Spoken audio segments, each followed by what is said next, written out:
check it internet real quick. Here comes everybody. I think Greeley quoted it. That's what. That's where we saw it. Yeah. He quoted it. Here comes everybody. And if the Catholic Church is, quote, here comes everybody. I remember him saying that, yeah. but I didn't remember who he quoted it from. But it's an author. It's like some James Joyce or It was around the time that he was talking about Joyce. So yeah. But the idea is, that when you talk about, this gets us right back around to Catholic culture. That bit in Greeley's book, where he's talking about Gregory the Great's instructions to St. Augustine in Bates' history, that, man, if there's anything out there that we can salvage in paganism, grab it. Yeah. Incarnate it, baptize it, do something to it. And the idea is that whether it's thought or culture or actually there's an instinct, if we can build bridges, if we can figure out a way to embrace. Well, Catholicism crosses cultural and social boundaries, right, in a way that other denominations, or to a degree that other denominations don't.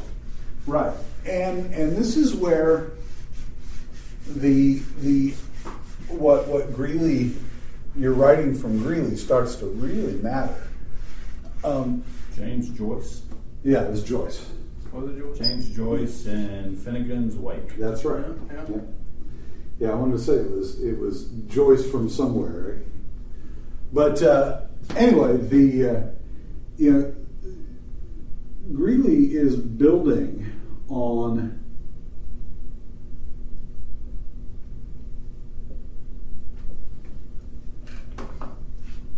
I thought that was such a great, I'd never seen it put that way, but I think it was such a great concept. Yeah, the analogical imagination. This is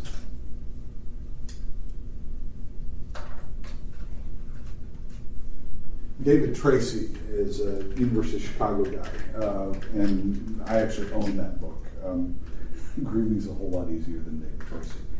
The analogical imagination, and that contrasts with the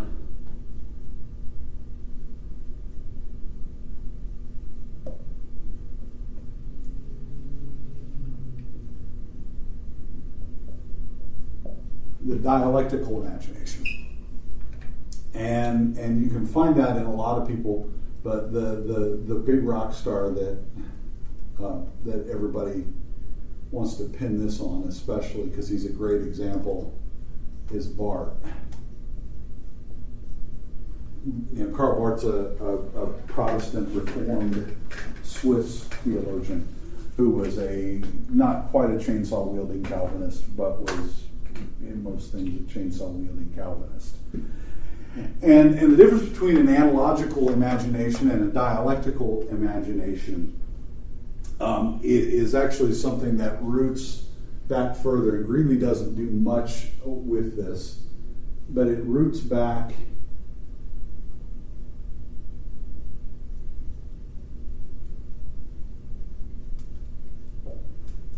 in the thought of an early Christian source. We don't actually know his real name.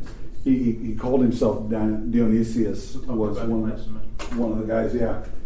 Well, Dionysius, in all of his writings, mystical theology, the divine names, celestial and ecclesiastical hierarchies, enormously important stuff. If you've never read it directly. But it's really important because of the way that it roots both of these instincts. Greeley's right. You really can't have one without the other. Because if you have one without the other, you end up doing a terrible disservice. You end up constructing an idol to worship. So what's Greeley basically saying? Is this that human beings find it very easy to reason from what is known to what is unknown, and what he does with metaphor and narrative is beautiful that way. You sort of say, she's a pack rat. Is a nice metaphor that you're saying if you really want to know her, this is how you capture her, is to compare her to a pack rat. Now, she doesn't look like a pack rat. She's not a rodent. She just never throws anything away. And that's a way to move from something that you know to something that you don't know. And, you all of a sudden have great purchase on somebody's, he's a hyena. He's a comic. He laughs a lot. These are ways to sort of capture the unknown by reference to the known. So an analogy works super easy. It's instinctive. Language itself, Paul Ricoeur does a lot with this, is premised on it. You can't have language without metaphor, without analogy. The problem is that analogies can always be stretched beyond their limits.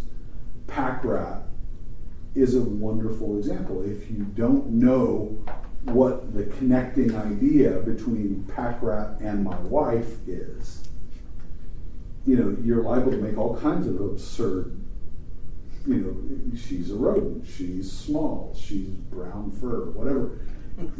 All these things. The one that really works is when you talk about the fatherhood of God. Great, wonderful metaphor. It's a biblical metaphor.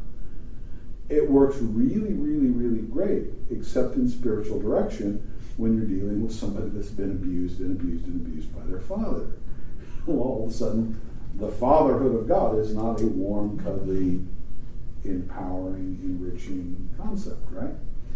And the reason why is because God as Father means God is protective like a father, God provides like a father, God loves like a father, God is secure and strength like a father.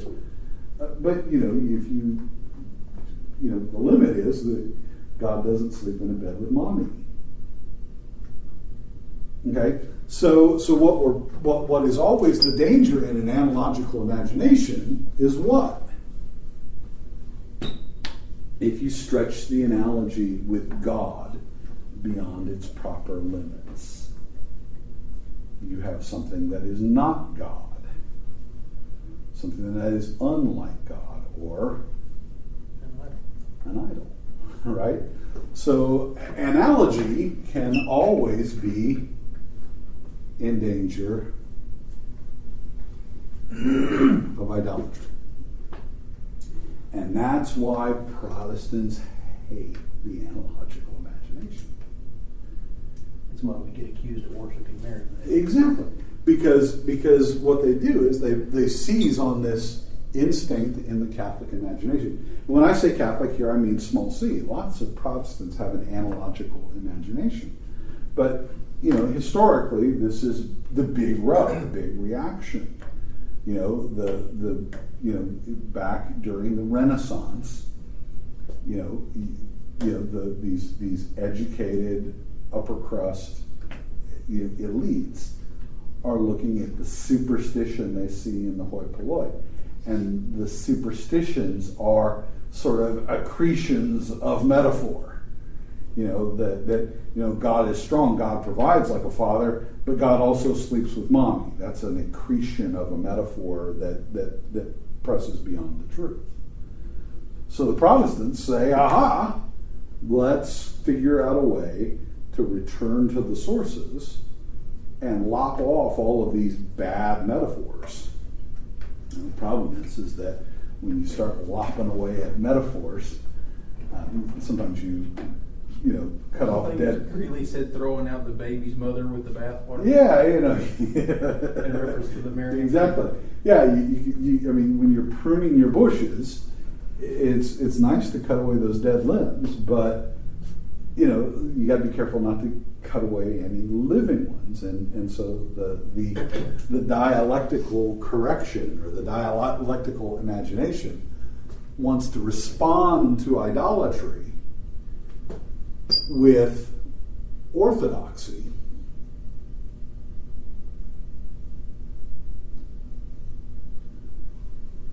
But what often ends up happening is an idolatry of a different kind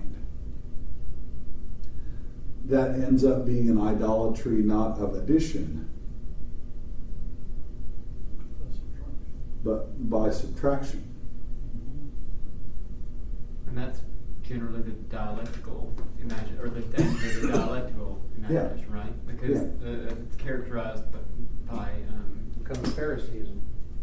Well, it can express itself in Pharisaism and legalism. It also just cuts you off from the fullness of the faith. You know, the instinct of a lot of Protestants, and especially militant Protestants, is to always say the church is always reforming, semper reformanda.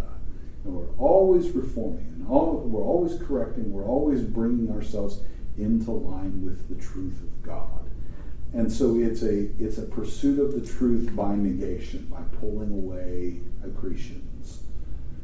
The problem is that when you get into that mode, you become somebody that's always cleaning house, always doing spring cleaning, or at its extreme, always burning down the house and never living in it. When I think about that, they're not Protestant because they're Baptist, but I think of Westboro Baptist. They're Protestants. They're crazy. They're just crazy wackos. Protestants. Yeah. Well, I think of Puritanism. You get to the point where you stripped away so much of the imagination part of it that you're left with this dry abstract that's not inspiring. Yeah. Yeah, and so And it becomes an idolatry of what's not. We're not Catholic as far as we can be not Catholic, and that becomes what's important. yeah. On to Brandon's point there, that's kind of see the word that I was thinking of when we were kind of making these distinctions into like how taking any one of these sides to its beyond logical extreme is going to turn it into a danger, like analogical with an idolatry, and then dialectical with an idolatry by let's say by subtraction. I think it was the introduction. I'm looking for it, but Greeley talks about how Catholicism has so much material culture and things like that because we are trying to basically make what is imperceptible perceptible, so that we can have basically a more richer spiritual life. So we can experience the joy of the good news. And he talks about the Godfather and how there's always festivals and if it's good news, why wouldn't there be a party? Yeah. Which I thought was great. But then he talks about, according to the little survey that he used, the General Social Survey or something like that, and he talked about how generally Protestantism has sort of this, well, he doesn't use the word, but like pessimism about it, like, humanity, what is the tulip, total depravity or something like that, this kind of this view of humanity as profoundly and irreversibly screwed over or screwed up or something like that. And it just makes you it makes it seem kind of hopeless. Like, I know a lot of my Protestant friends are always like, well, it's the cross, the crucifixion. Yes, that's immensely important. Like, yes, of course, that is immensely important. But I would much rather see the cruciform with the risen body in front of it, because I think that's kind of... Yeah, the cross without the resurrection is just a dead dude hanging on a tree. Yeah, yeah. So, I mean, I don't know. And for me, it is more joyful to see the risen body, but, I mean, I still, I can't just be happy just seeing a cross. I'd rather see a body on there, because at least I know that, if you didn't have that, then you wouldn't have the resurrection. So it points to the resurrection. Yeah. Absolutely. No, and I'm getting off onto a tangent, but I'm going to do it because you set me up and I can't let it go. Yeah. This is 10 cents for your Protestant friends. Okay. Here's the way it works. It is finished. This is one of